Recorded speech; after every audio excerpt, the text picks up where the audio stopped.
오늘 우리에게 주시는 하나님의 말씀은 이사야 39장 1절부터 8절까지 말씀입니다. 그때 발라단의 아들 바벨론 왕 무로닥 발라단이 히스기야가 병들었다가 나았다 함을 듣고 히스기야에게 글과 예물을 보낸지라. 히스기야가 사자들로 말미암아 기뻐하여 그들에게 보물창고 곧 은금과 향료와 보배로운 기름과 모든 무기고에 있는 것을 다 보여주었으니 히스기야가 궁중의 소유와 전 국내의 소유를 보이지 아니한 것이 없는지라. 이에 선지자 이사야가 히스기야 왕에게 나와 묻되 그 사람들이 무슨 말을 하였으며 어디서 왕에게 왔나이까 하니 히스기야가 이르되 그들이 원방 곧 바벨론에서 내게 왔나이다 하니라. 이사야가 이르되 그들이 왕의 궁전에서 무엇을 보았나이까 하니 히스기야가 대답하되 그들이 내 궁전에 있는 것을 다 보았나이다. 내 창고에 있는 것으로 보이지 아니한 보물이 하나도 없나이다 하니라.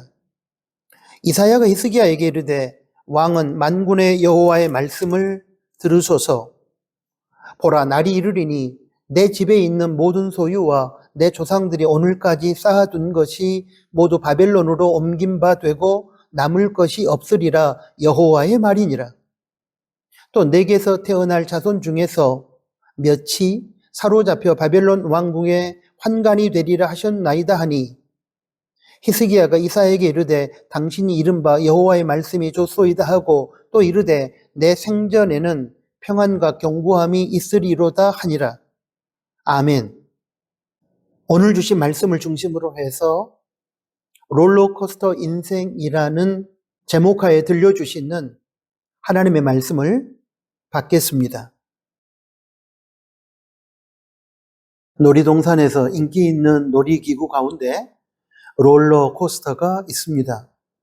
이 롤러코스터는 빠른 속도로 운행하면서 아찔한 높이까지 올라갔다가 갑자기 급강하하기도 하고 또 갑자기 솟구치기도 하는 스릴 만점의 놀이기구입니다.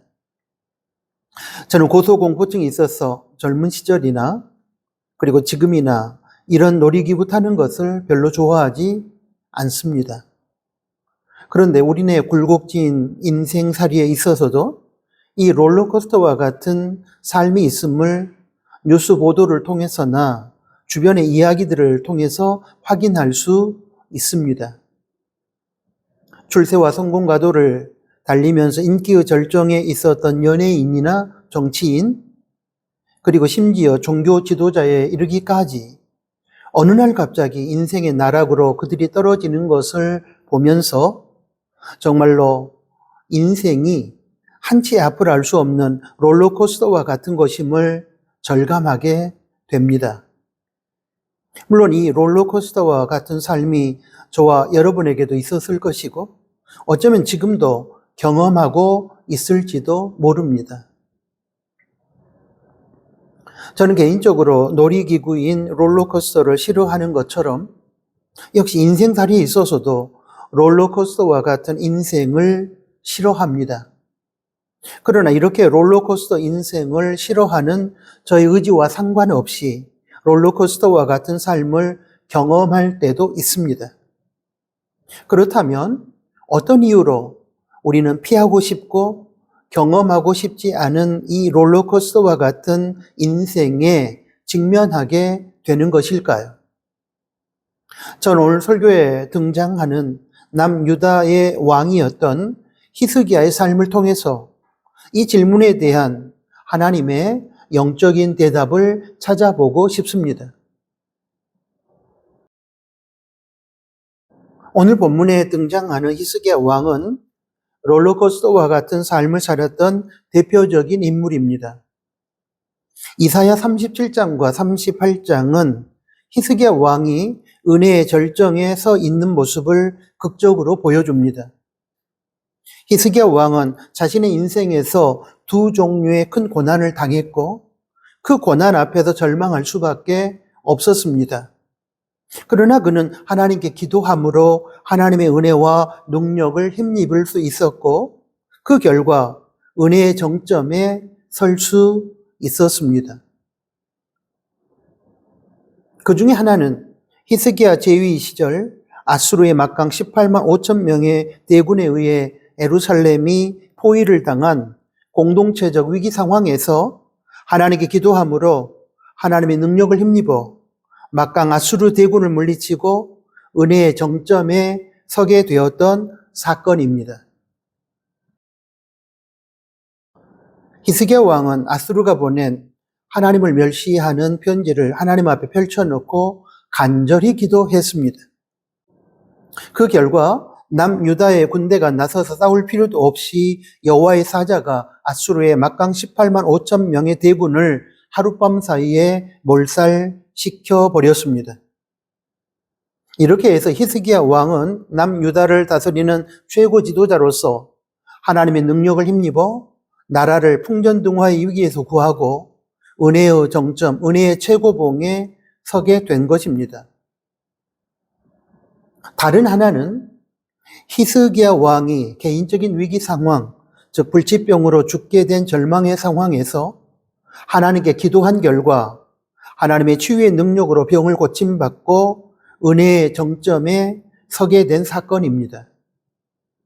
히스기야는 개인적으로 더 이상 살지 못할 것이라는 불치병의 선고를 하나님으로부터 받았습니다. 그리고 그는 청천벽력과 같은 하나님의 선언 앞에서 세상에서 의지했던 모든 것을 내려놓고 얼굴을 벽으로 향하여 오직 하나님만 의지하고 기도하는 면벽 기도를 하나님께 올려드림으로 그 결과 하나님의 치유의 능력으로 15년의 생명을 연장받아 은혜의 정점, 은혜의 최고봉에 서게 된 것입니다.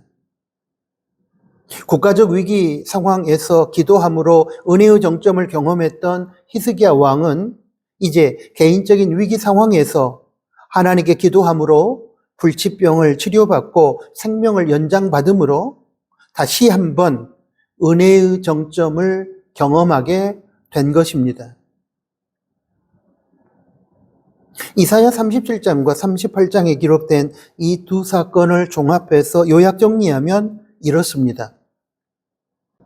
히스기야 왕은 먼저 국가 공동체적인 위기 상황과 개인적인 위기 상황에서 겸손한 마음으로 오직 하나님만 의지하고 기도한 결과 하나님의 능력을 힘입어 나라의 위기와 개인의 위기를 극복하고 은혜의 정점에 서게 된 것입니다. 여기서 우리가 주목해야 하는 단어가 있습니다. 바로 겸손과 기도입니다. 이 겸손과 기도가 히스기야 왕을 은혜의 정점에 서게 한 것입니다. 한 문장으로 정리하면 히스기야는 겸손한 마음으로 오직 하나님만 의지하고 하나님께 문제를 맡기는 기도를 드렸고 그 결과 하나님의 능력을 힘입어 문제를 해결받고 은혜의 정점에 서게 되었다는 것입니다. 여기서 우리는 고난의 현실을 극복하고 위기 상황을 타개하며 마침내 은혜의 정점에 설 수 있는 비결이 바로 자신의 능력과 세상 힘을 내려놓고 하나님만 의지하는 겸손과 하나님께 자신의 모든 문제를 맡기고서 하나님의 선하신 도움을 간절히 요청드리는 기도에 달려 있다는 사실을 깨달아야 합니다. 사람의 힘과 능력으로 해결할 수 없는 문제는 오직 겸손한 마음으로 하나님만을 의지하며 드리는 기도에 의해 해결될 수 있다는 사실을 이사야 37장과 38장에 기록된 히스기야의 삶을 통해서 배울 수 있어야 합니다. 지금도 하나님은 여전히 자신의 한계를 인정하면서 하나님께 자신의 문제를 맡기는 겸손한 사람에게 하나님을 전적으로 의지하면서 하나님의 도움을 진실한 마음으로 간구하는 기도하는 사람에게 은혜를 베푸시고 그들의 문제를 해결해 주시며 마침내 그 사람을 은혜의 정점에 서게 하십니다. 그러므로 사랑하는 나누는 가족 여러분, 새해에 어떤 고난의 현실이 우리에게 찾아오거나 어떤 위기 상황을 우리들이 만나든지 낙심절망하지 마시고 겸손함과 기도함으로 하나님의 능력을 경험하고 은혜의 정점에 우리 모두가 함께 서게 될 수 있기를 축복합니다. 이제 이어서 우리가 함께 나눌 내용은 이것입니다. 앞에서 살펴보았던 것처럼 이렇게 은혜의 정점에 서 있었던 히스기야 왕이 이사야 39장에서 볼 수 있듯이 어떻게 은혜의 정점에서 추락하여 멸망의 나락에 떨어지게 되었는가 하는 점입니다. 정답을 먼저 말씀드리자면 바로 그의 교만함과 기도 없음 때문입니다. 성도가 하나님의 은혜와 능력을 경험하고 은혜의 정점에 서게 된 것이 겸손함과 기도함의 결과이듯이 마찬가지로 성도가 하나님의 은혜와 능력을 상실하고 추락하여 멸망에 이르게 되는 것도 역시 겸손함의 반대인 교만함과 기도함의 반대인 기도하지 않음의 결과인 것입니다. 바로 이런 사실을 히스기야 왕의 신뢰를 통해서 보여주는 것이 바로 이사야 39장의 내용입니다. 이사야 39장에서 보면 히스기야 왕은 은혜의 정점을 경험한 이후 교만해졌습니다. 그리고 위기 상황 앞에서는 전적으로 하나님을 의지했고 기도했지만 문제를 해결받은 이후에는 기도했다는 기록이 없습니다. 오늘 설교 본문인 이사야 39장은 히스기야 왕이 병이 나았다는 소식을 들은 신흥 강대국으로 성장하고 있던 바벨론에서 축하 사절단을 보내온 것으로부터 시작됩니다. 이사야 39장 1절입니다. 그때에 발라단의 아들 바벨론 왕 무로닥 발라단이 히스기야가 병들었다가 나았다함을 듣고 히스기야에게 글과 예물을 보낸지라. 겸손한 마음으로 하나님만을 의지하면서 기도했던 히스기야의 이름을 하나님께서 열방 가운데서 알리신 결과입니다. 하나님께서 겸손하게 기도한 히스기야를 높여주셔서 히스기야 이름을 열방 가운데 알려주셨고 그로 인하여 바벨론에서 축하 사절단을 보낸 것입니다. 그런데 이렇게 히스기야 왕의 이름이 열방 가운데 알려진 것은 좋은 일이었지만 이것은 또 다른 위기를 초래했습니다. 위기는 항상 높은 곳에서 발생하고 그리고 낮은 곳보다 항상 높은 곳이 더 위험하다는 진리를 히스기야는 바벨론 축하 사절단을 맞이한 자리에서 보여주었습니다. 히스기야 왕은 바벨론 축하 사절단을 통해 바벨론 왕이 축하 메시지를 전하며 손을 내밀자 흥분했고 교만해졌으며 그로 인하여 분별력을 잃어버리고 바벨론 사신들에게 보물창고와 무기고를 다 공개해 보여주고 말았습니다. 이사야 39장 2절입니다. 히스기야가 사자들로 말미암아 기뻐하며 그들에게 보물창고 곧 은금과 향료와 보배로운 기름과 모든 무기고에 있는 것을 다 보여주었으니 히스기야가 공중의 소유와 전 국내의 소유를 보이지 아니한 것이 없는지라. 이것은 히스기야가 교만해져서 분별력을 잃어버리고 자기 자랑을 하며 자기 과시를 하려는 목적으로 국가의 1급 기밀을 누설하고 공개해 버렸다는 뜻입니다. 이 지점에서 어느 인터넷 홈페이지에 실린 햇볕 같은 이야기에서 인용 편집한 내용을 잠깐 소개하겠습니다. 허풍, 자기 자랑, 자기 과시 등의 모습으로 나타나는 교만의 결과가 얼마나 인생을 수치스럽게 만들어 버리는지에 대한 교훈을 주는 에피소드라고 저는 생각합니다. 대령으로 갓 진급한 한 장교가 자신의 새 집무실 책상에 앉았습니다. 그는 자신의 어깨에 붙은 대령 계급장을 쳐다보면서 으쓱해하고 있었습니다. 마침 이등병 하나가 사무실로 들어와 격려를 한 후 무슨 말을 하려는데 순간 대령이 사병의 말을 막으면서 먼저 말을 꺼냈습니다. 잠깐만. 내가 지금 중요한 전화를 해야 하니까 잠깐 거기서 기다리게. 그리고 장교는 누군가에게 전화를 걸어 이렇게 말합니다. 안녕하십니까, 장군님. 오늘 저를 뵙기 원하신다고요? 네, 알겠습니다.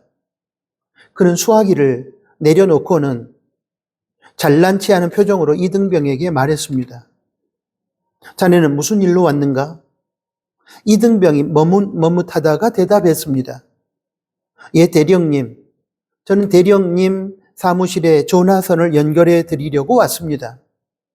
순간 신임 대령은 얼굴이 빨개지며 아무 말도 하지 못하고 슬그머니 집무실을 나왔습니다.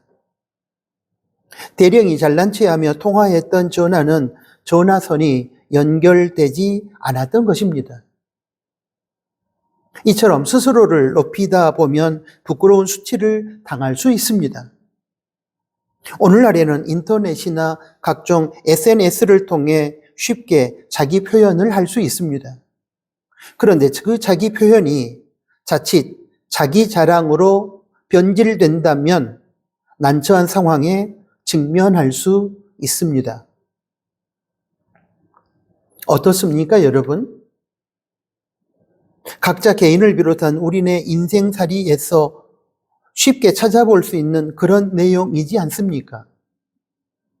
그래도 방금 소개한 이야기에 나오는 신임 대령은 스스로를 높이는 교만에 의한 자기 과시의 결과가 부하 앞에서 잠깐 창피당한 것으로 끝났지만 성경이나 역사를 살펴보면 자신의 교만의 결과가 개인의 추락은 물론이려니와 자신이 속한 공동체의 멸망을 초래하게 만든 사람들이 허다합니다. 오늘 설교에서 우리가 살펴보고 있는 히스기야 왕도 그러한 대표적인 인물에 포함됩니다. 이렇게 교만에 빠져 모든 것이 하나님의 은혜와 능력이었다는 사실을 망각한 채 자기 자랑과 자기 과시의 목적으로 국가의 1급 기밀을 바벨론 사절단에게 누설하고 보여준 히스기야 왕에게 하나님은 이사야 선지자를 통해서 개인적으로 그리고 공동체 차원에서 히스기야와 남유다 왕국이 은혜의 정점에서 추락하여 바벨론의 나라가 망하고 모든 소유를 빼앗길 것이며 그리고 히스기야의 후손인 왕족 중에는 바벨론의 포로로 끌려가 환관, 즉 내시가 되는 수치를 겪게 되는 사람들도 있을 것임을 이렇게 말씀해 주셨습니다. 이사야 39장 6절부터 7절까지 말씀입니다. 6절입니다. 보라, 날이 이르리니 내 집에 있는 모든 소유와 내 조상들이 오늘까지 쌓아둔 것이 모두 바벨론으로 옮긴 바 되고 남을 것이 없으리라. 여호와의 말이니라. 7절입니다. 또 내게서 태어날 자손 중에서 몇이 사로잡혀 바벨론 왕궁의 환관이 되리라 하셨나이다 하니. 히스기야의 교만함이 결국 개인의 수치당함을 넘어 나라의 멸망을 초래하게 한 것입니다. 우리는 여기서 교만함이 자신의 개인적인 추락만을 초래하는 것이 아니라 자신이 속한 공동체의 멸망까지도 가져온다는 사실을 기억해야만 합니다.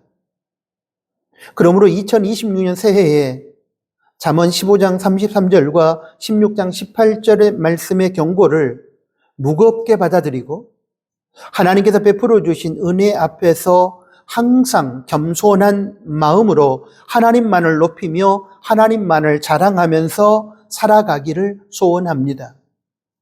잠언 15장 33절과 16장 18절 말씀을 제가 한번 읽어드리겠습니다. 먼저 잠언 15장 33절 하반절입니다. 겸손은 존귀의 길잡이니라. 이어서 잠언 16장 18절입니다. 교만은 패망의 선봉이요 거만한 마음은 넘어짐의 앞잡이니라. 그런데 이러한 히스기야 왕의 교만함은 그의 기도하지 않음으로 나타나고 있습니다. 이사야 39장에서 볼 수 있듯이 히스기야 왕은 신흥 강대국으로 발돋움하면서 호시탐탐 남왕국 유다를 노리고 있었던 바벨론의 축하 사절단과의 만남과 축하 사절단을 통해 전달된 바벨론 왕의 메시지를 접하고서도 이러한 국가적인 중차대한 일 앞에서조차도 하나님께 묻고 하나님의 답을 듣는 기도의 과정이 전혀 없었다는 사실입니다. 히스기야 왕은 이사야 37장과 38장의 국가적인 위기와 개인적인 위기 상황 앞에서 하나님을 전적으로 의지하고 겸손한 마음으로 기도했습니다. 그리고 그렇게 해서 위기 상황을 극복하고 은혜의 정점에 서게 되었음을 우리는 이미 앞에서 살펴보았습니다.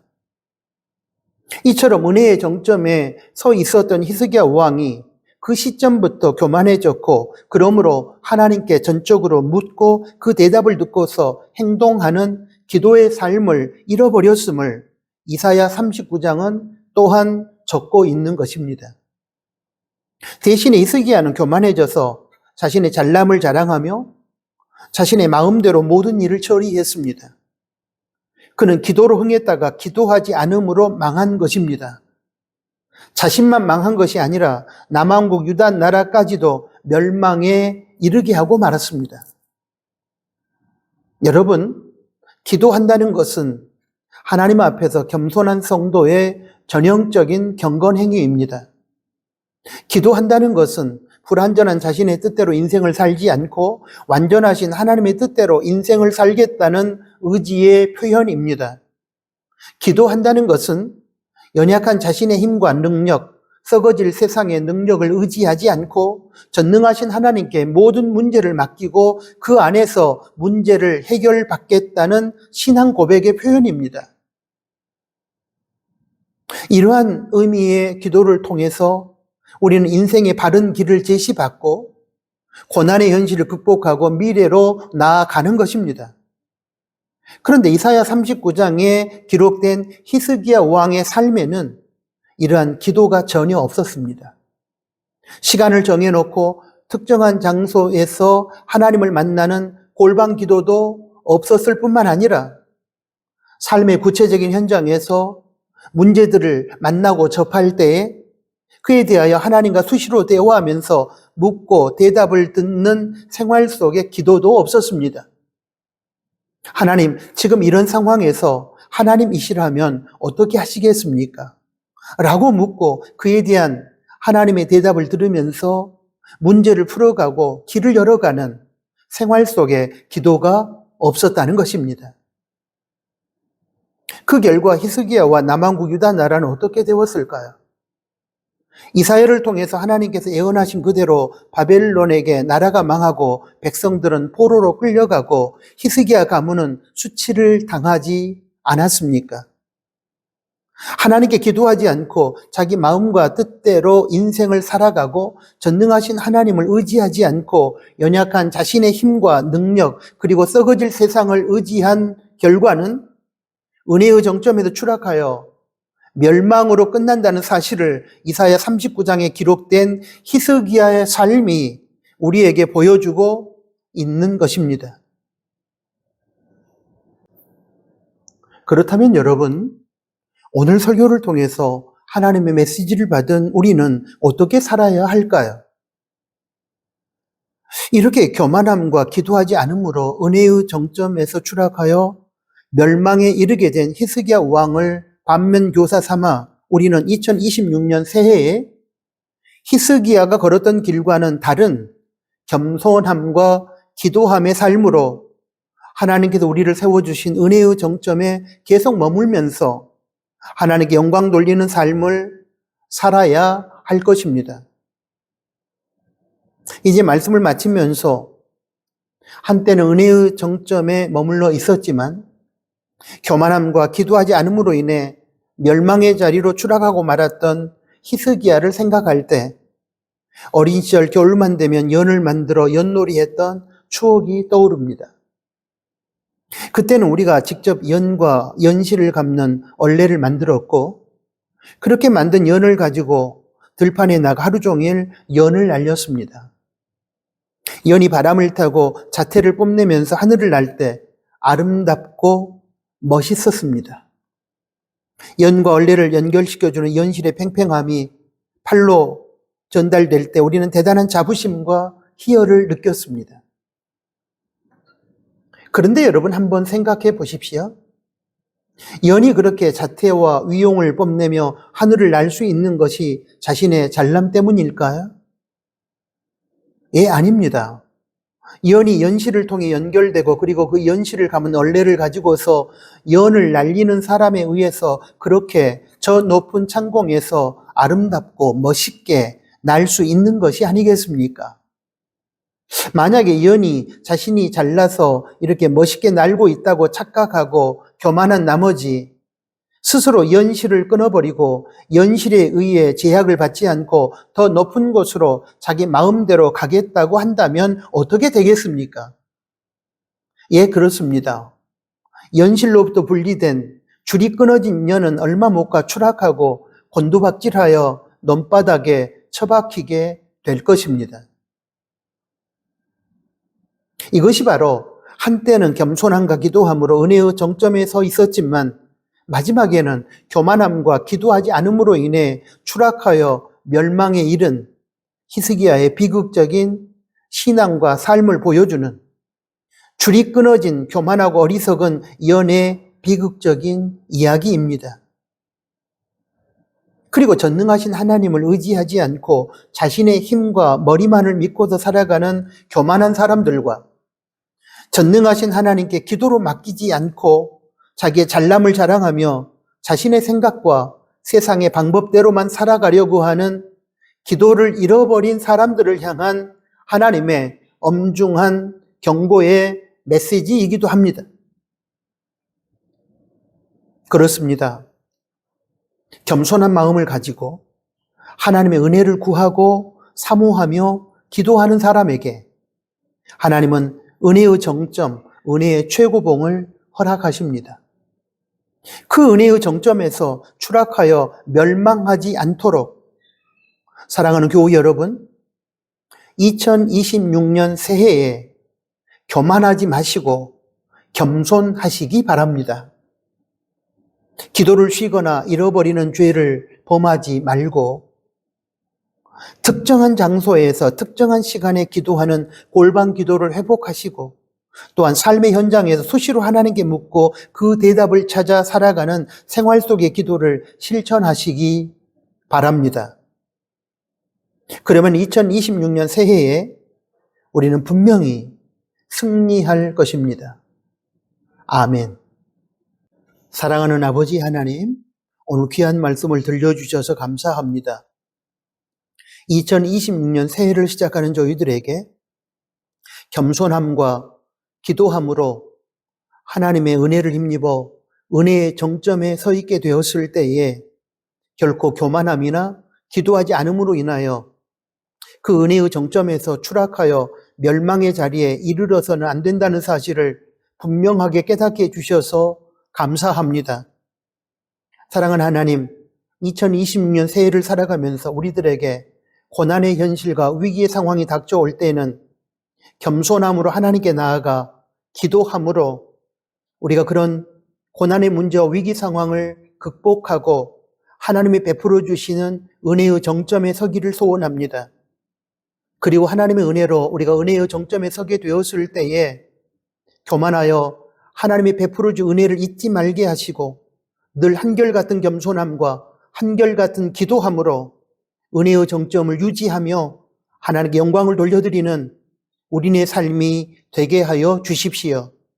예수 그리스도의 이름으로 기도합니다. 아멘.